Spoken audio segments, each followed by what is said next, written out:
we can just have a bunch of preamble and cut it, so it's no problem. The cameras are hot and live, and I think we got our top comments. You just take us right out of the shoot whenever you're ready. Alright. We're ground ready. We have a lot to talk about. We have a lot to talk about. We do. And time is short. Time is short to run it out. We're going to start today, this week in wrestling, with talk of finishers. Right off the top. Finishes, more so. I guess finishers are involved in that. So. Yeah, usually are. What do you want to talk about, big man? I mean, we definitely saw some questionable finishers at Hell in a Cell this week. A little bit. And, I mean, what did you think of them? Like, namely, the Roman Reigns and the Sasha Banks versus the Charlotte. Well, the Roman Reigns finish, what the big man's talking about specifically is the fact that Roman was at one point in the accolade from Rusev with a chain through his teeth on the steel steps. And he powers out of it. What?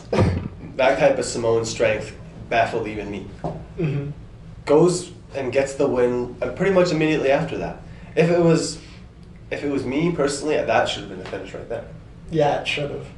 Like, he should have just passed out on the steel steps with the chain. Kind of hurts Rusev's credibility a little bit. Yeah, kind of. Especially because all that happened was just like I don't even remember. I just remember, spear, 1, 2, 3. That was pretty much it. That was it. And you're talking about the Sasha Banks finish with Charlotte. Mm-hmm. I guess the most obvious thing about it was, well, there's a table set up in the corner, and Charlotte tossed Sasha onto the table. And I think the expectation was the table would break. Yeah, you're right. Table's too strong. Matthew's going to love that. Yeah. He's going to have the table segment for sure on that. Table didn't break. Here comes the money. No, he's awesome at breaking tables. Mm-hmm. Sasha, not so much. She got put through one table in spectacular fashion by Charlotte, beginning of the match. Charlotte looking really strong and dominant. And she looked strong and dominant throughout. The story they told I thought was pretty compelling. Mm-hmm. I had no problems with it. And even they made the most of the table spot at the end, even though she didn't get put through it. Thought Sasha was going to get crushed by the cage at first. I did too. That was great.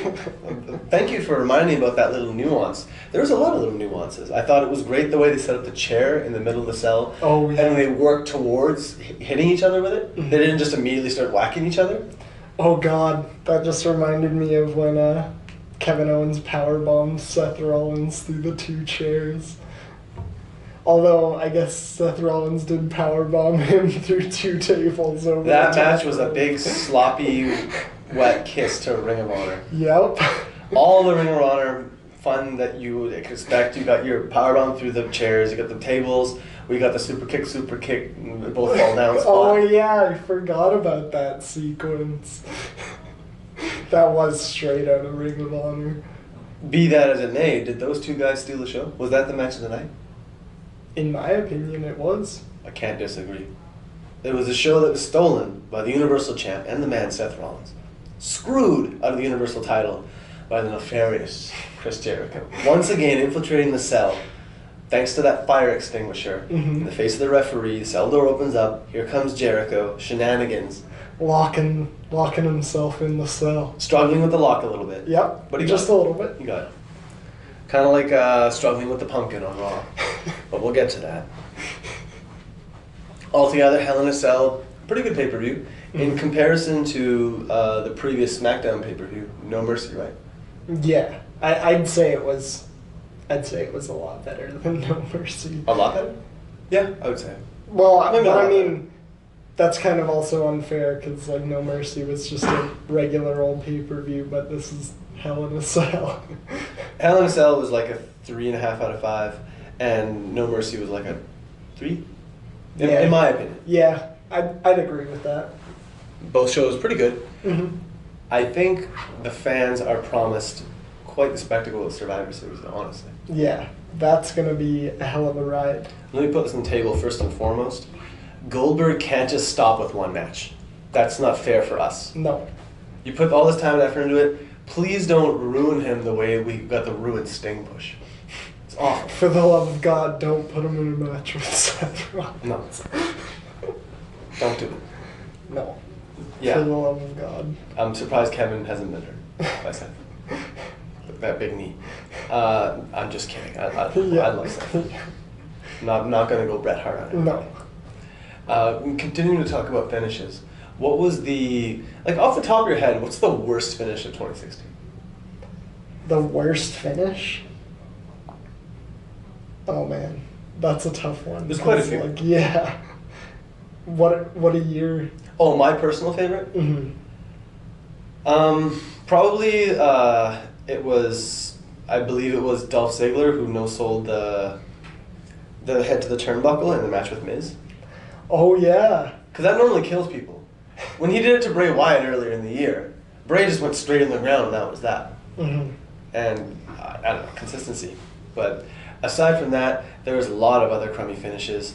Up until recently, the New Day had quite a few crummy finishes.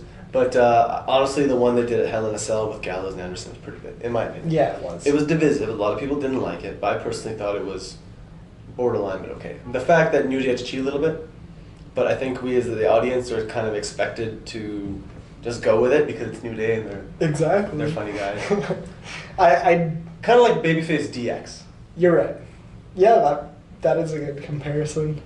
But I don't know how I feel about Kofi being on the outside. It's hard to replace Xavier as like the outside mouthpiece heel guy. But I like Xavier's wrestling. Yeah, I do too. So that's why it's hard. Because he's good at both. Big E's a good outside man. Oh yeah, definitely. So Kofi and Xavier, but then you need the Hoss. You do. The element of the Hoss. You need that Hoss element. Mm-hmm. The Hoss is doing work all over pro wrestling this week. But before we get to them, what was the best finish of 2016? Does one jump to your mind? It's like, that was a tremendously good finish. Honestly, I mean, I think I'm just really biased in saying this, but the finish to the Last Man Standing match between Dean Ambrose and Kevin Owens. It was really good, but I'll do you one better, Dean Ambrose superfan 007. Dean's cash-in, Money in the Bank. Oh, yeah. Loved it. That was so good. Talking about signs of the apocalypse. Goldberg facing Brock Lesnar at Survivor Series. We got Braun Strowman facing Bray Wyatt and Harper at Survivor Series. Mm-hmm. We got American Alpha and the Usos on the same team. It's gonna be hectic, that's for sure. Is Alexa Bliss on the team with Becky Lynch? I'm not exactly sure. I don't think so. I'm not sure either. But I know Nikki Bella and Carmella are on the team. That's right. Another set of combustible elements. And talking about combustible, this coming week on SmackDown, Becky Lynch and Alexa Bliss are going to go at it for that SmackDown Women's title. It's a match I'm really, really looking forward to. I know they're going to put on a tremendous show. I think you can agree to a large extent, E, that an audience makes the event. I think that Glasgow crowd is going to go all in for those girls. Oh, for sure. It's going to be like Takeover London all over. Exactly. It was Takeover London where we saw Emma have that brilliant match with Asuka. Oh, yeah, that was so good. One of my all-time favorite matches. Really, really good match.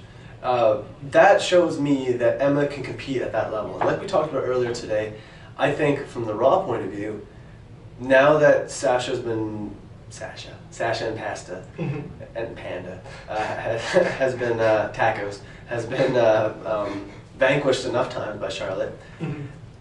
I think Emma deserves a crack at the top.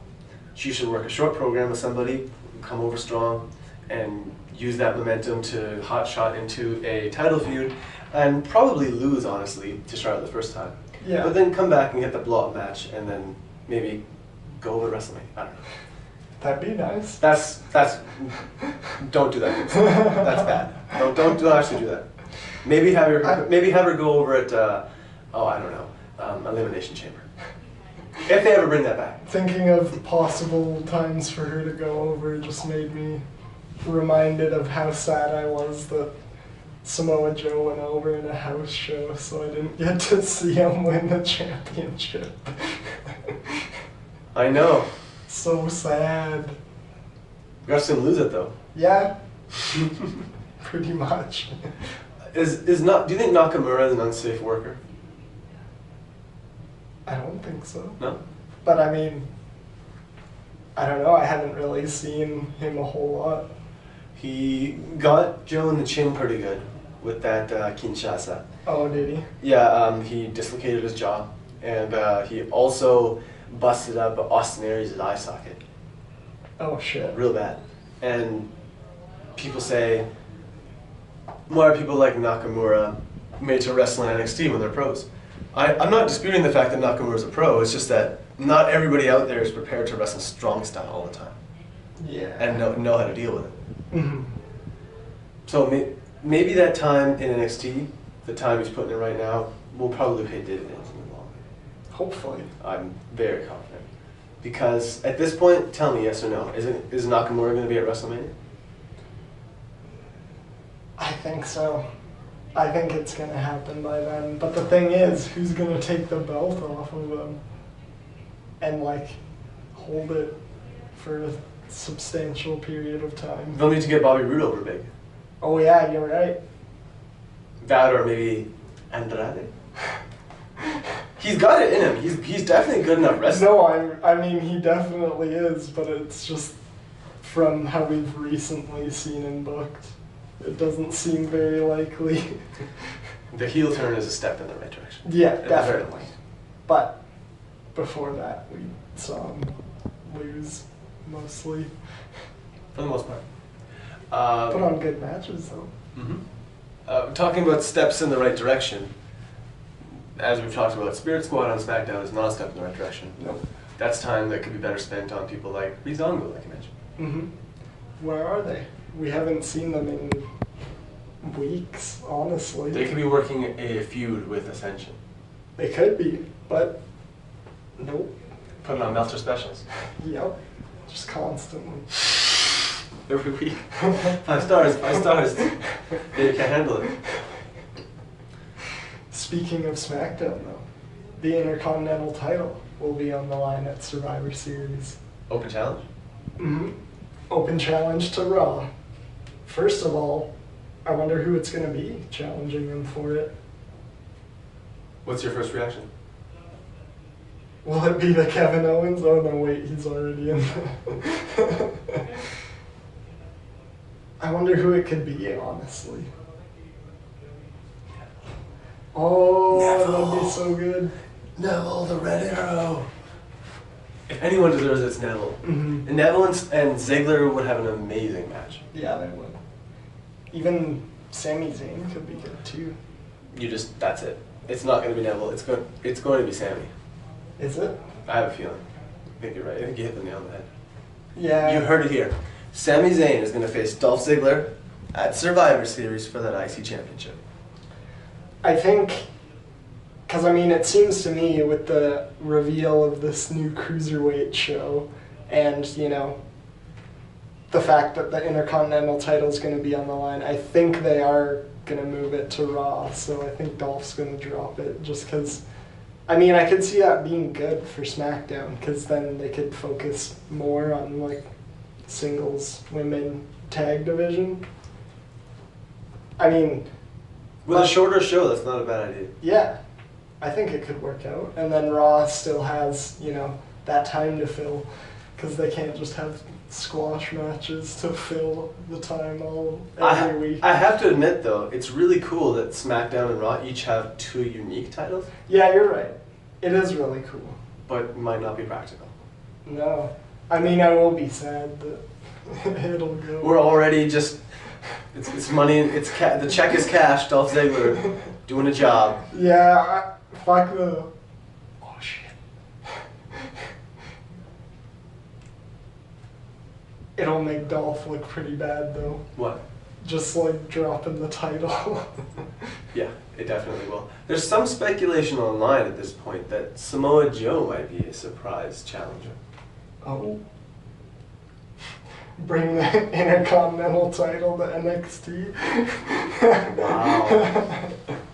There's a thought. That'd be so weird. It would be very weird.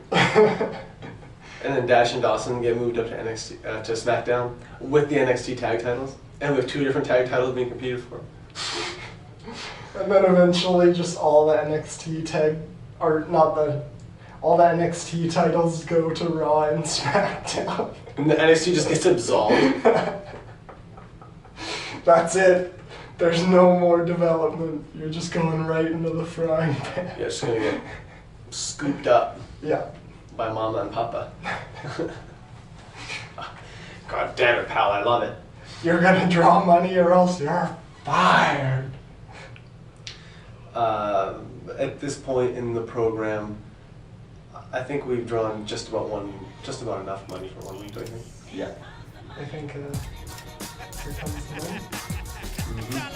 Oh, there it is. Ching, ching.